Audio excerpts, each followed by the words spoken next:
got it. I feel it. Wakanda forever. Anderson forever. I got off, it said, good job, you survived. And I said, was I supposed to die? like, seriously. As a child growing up in Jamaica, we would hear the older folks in the community talk about the traditions of the Akan people, the Igbo, and other ethnic groups who were somehow taken and stolen from West Africa. We did DNA tests from 3 different testing providers before leaving on our journey to get an idea of where on the continent we should go based on pure DNA results. Ghana was one of those countries in West Africa.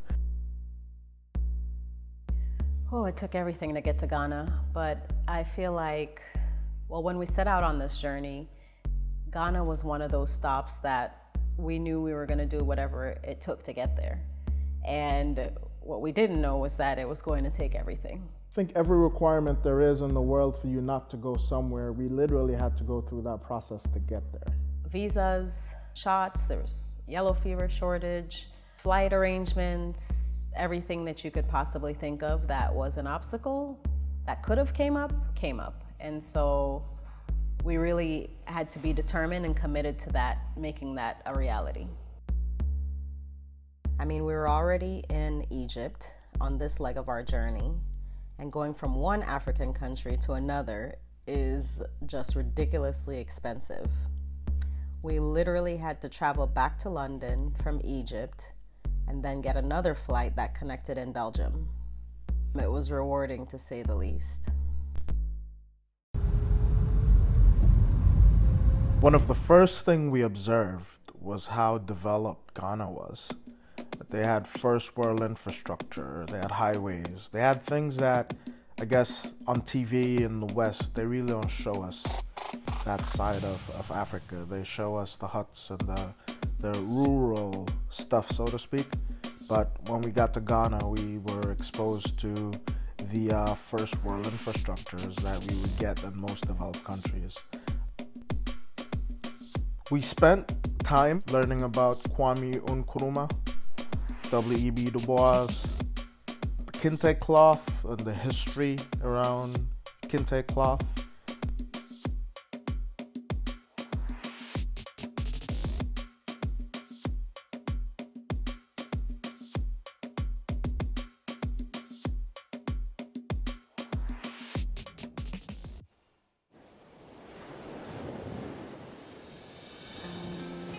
Learning about gratitude and also observing my children watching me go through this process that I'm going through. A process of uncertainty, a process of just trusting and allow things to flow the way they're meant to flow. So we went to a national park like yesterday in the morning. They have these canopies that's extended across the forest, so they're like bridges. Leighton, natural leader he is, decides he's always in the front and he's running ahead and he falls. Pretty good fall. And he lays there and he starts crying. And we had the whole conversation about when you fall, experience the pain, but you can't stay there. You gotta get up, brush yourself off, get the dirt off and keep going. And while he was crying, I saw him processing. And I tell him that's how life is sometimes. Things will happen that you don't expect. Or things will happen that'll make you feel like you've fallen, but you just got to keep getting up and keep going. So he got up. But I saw he was still in pain. And I lifted him up and put him on my back and started to carry him. And then that was the next thing I told him, is that All you need to do is to get up, and the resources that you need to have you continue will show up. All you gotta do is get up.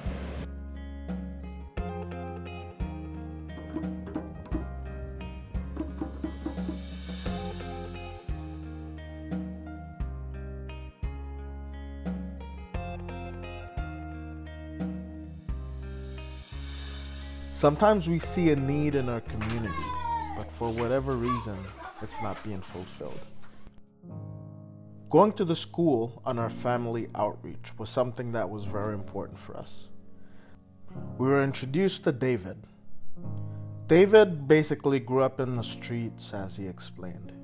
He had the opportunity to work temporarily overseas and came back home to see the same issues of poverty and homelessness perpetuating in the younger generations. So he decided to start a little school. He caters to orphans and people in the area who desperately needs help. We had the opportunity to spend time with these amazing kids where they asked us questions, and we did the same to learn more about their backgrounds and where they came from. We spoke about Africa. We spoke about working together as friends and families, and how to reach our goals faster, working as a team versus as an individual. All the girls had no hair because they wanted to avoid lice and everything. So when I went, everyone was looking at me because I had a lot of hair. I got to see how they did their school similar to how I did my school. But it was a lot different. I personally have a deep soft spot for children, and it's not even something where I have to exchange anything with them. Just being in their presence just lights me up. There was this one little boy that the minute I walked through the door, I think he decided that I was his mom, and I was not going to fight him on it. And he was with me everywhere I went. He was in my lap when Ike was speaking with the older children. We went to really connect with the spirit of the land, the spirit of the people. And, quite frankly, while we were there, we started to uncover things that we really didn't know.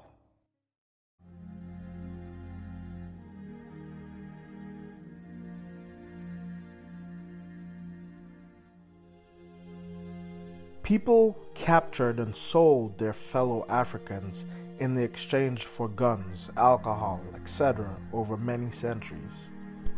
This was particularly disturbing for me because as a kid growing up learning history, you hear about the Europeans' involvement, which are the ones who went and started the problems, right? The local Africans had to play a role in the process. The Europeans had no idea where to go, and so they needed help for someone to actually go out and actually do the dirty work.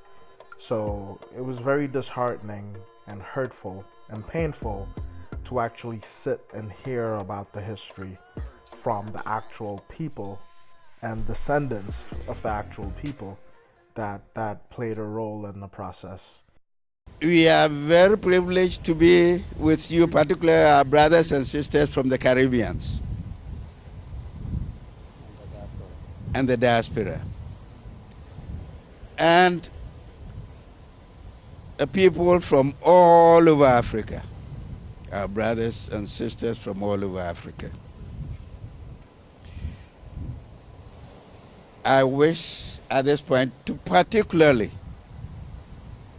to apologize deeply on behalf of the chiefs and people of Gold Coast and Ghana for the atrocities, the cruelty, the inhuman treatment that were committed 400 years ago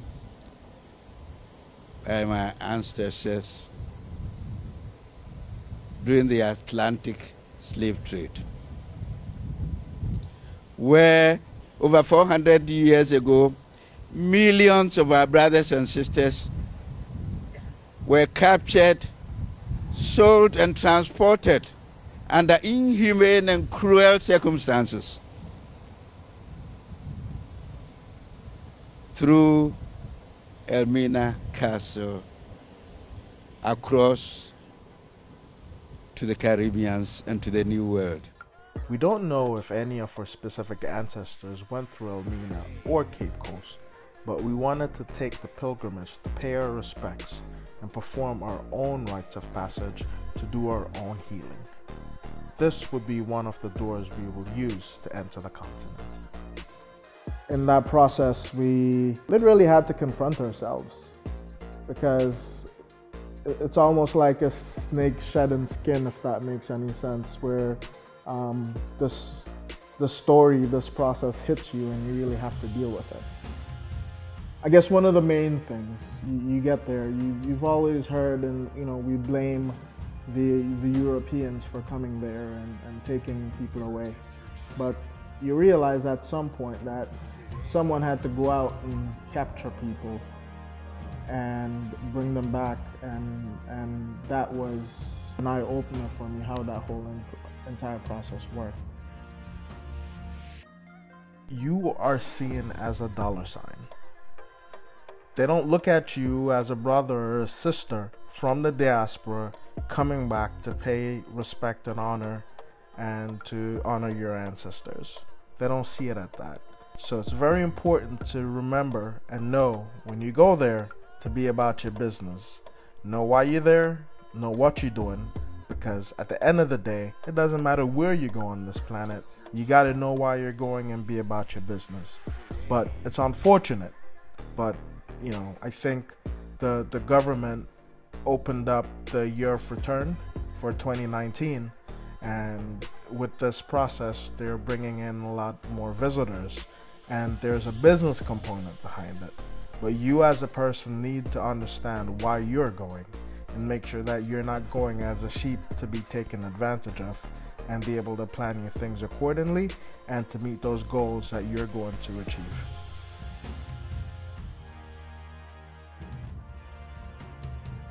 If you're not from the country, the continent, the people in Ghana, they call you a brony, which technically means white man. You're seen as an outsider. When you're going, be about your business, knowing that ultimately someone's going to try to sell you something. But it's particularly hard to accept, because to some of us, going back to the continent is a rite of passage.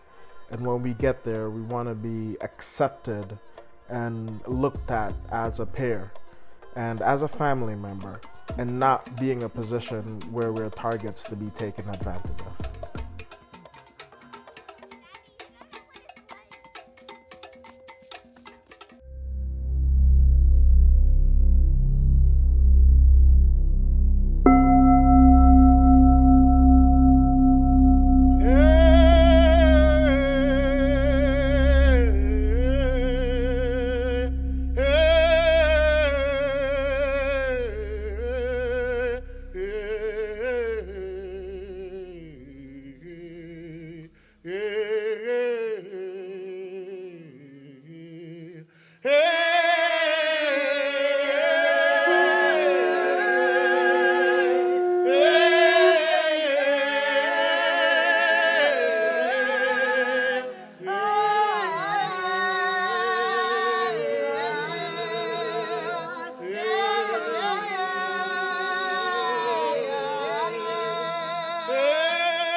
These were some of the things we observed and experienced.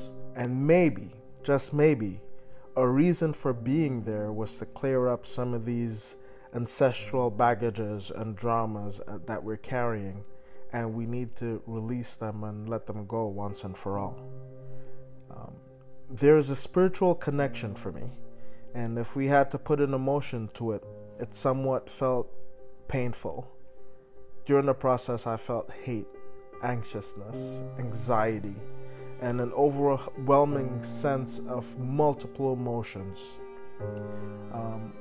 After a point, you really have to release the debilitating feelings that we're feeling and go through a sense of healing where we start to bring in love and forgiveness and bring into ourselves a sense of peace, which created much clarity and answered a lot more questions for me as to what my ultimate purpose is. I felt that we are an extension from a larger tree of life, and we should know and feel this to understand our true path and properly align with our true purpose.